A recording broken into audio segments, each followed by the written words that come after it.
Hello. आज हम पढ़ेंगे 11वीं की अर्थशास्त्र। 11वीं की अर्थशास्त्र में पहले के सेशन में हम पढ़ चुके हैं। जो हमारा टॉपिक था समांकों का संकलन, उसके अंतर्गत 3 विधियां हमने प्राथमिक समांकों को एकत्रित करने वाली पढ़ी हैं। अब हमें उसमें प्राथमिक ही समांकों के संकलन की चौथी विधि को पढ़ना है। वह चौथी विधि का नाम है सूचकों द्वारा अनुसूचियां या प्रश्नावली भरवाकर जानकारी प्राप्त करना। तो इस विधि का संकलन प्रश्नावली या अनुसूची तैयार करके किया जाता है। माने इस विधि में संकलन हेतु प्रश्नावली और अनुसूची को तैयार किया जाता है। प्रश्नावली में अनुसंधान से संबंधित प्रश्न होते हैं और इन प्रश्नों के उत्तर कौन देता है? सूचक। ठीक है। और इन्हीं प्रश्नों के उत्तर अगर प्रागणक द्वारा भरे जाते हैं तो वह अनुसूची कहलाने लगती है।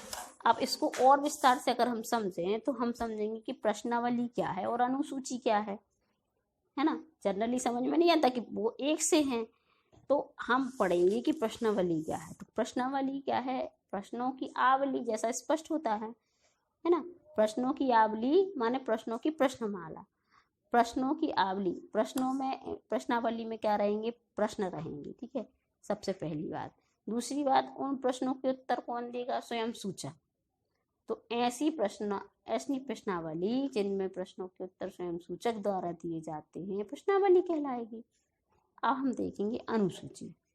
अनुसूची में भी प्रश्न रहते हैं, लेकिन अनुसूची में प्रश्नों के उत्तर सूचक स्वयं न देकर प्रागणक उनको सूचकों से एकत्रित करके स्वयं भरता है, तो वह अनुसूची के अंतर्गत आ जाता है।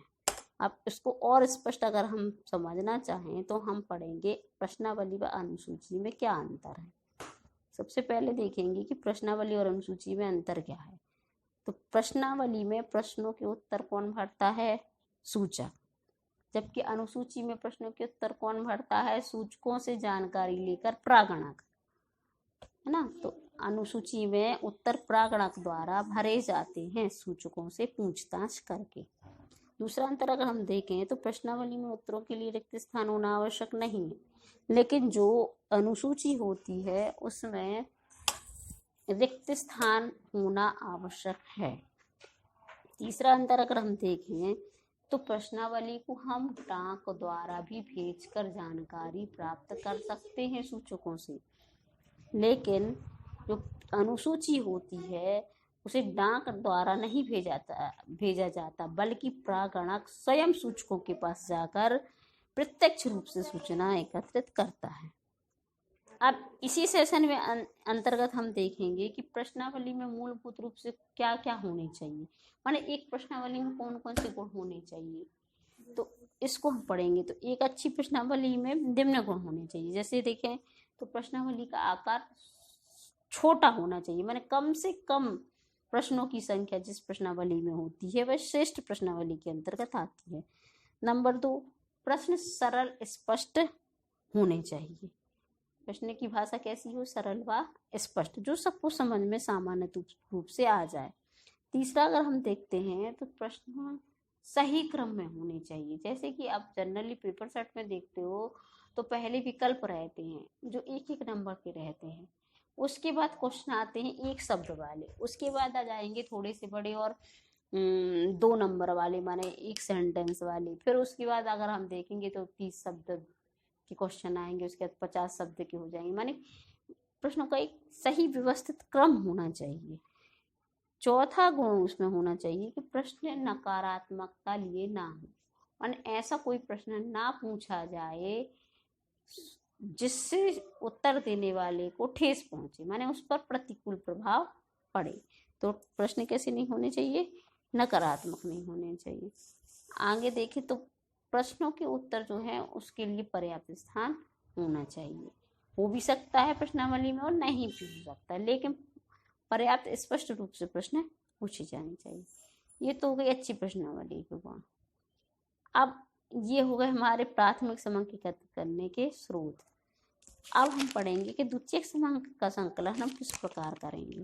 द्वितीयक समांक जो एकत्रित किए जाते हैं उनको हम मूलतः 2 प्रकार से एकत्रित करते हैं, एक प्रकाश स्रोत से और दूसरा अप्रकाशित स्रोत से।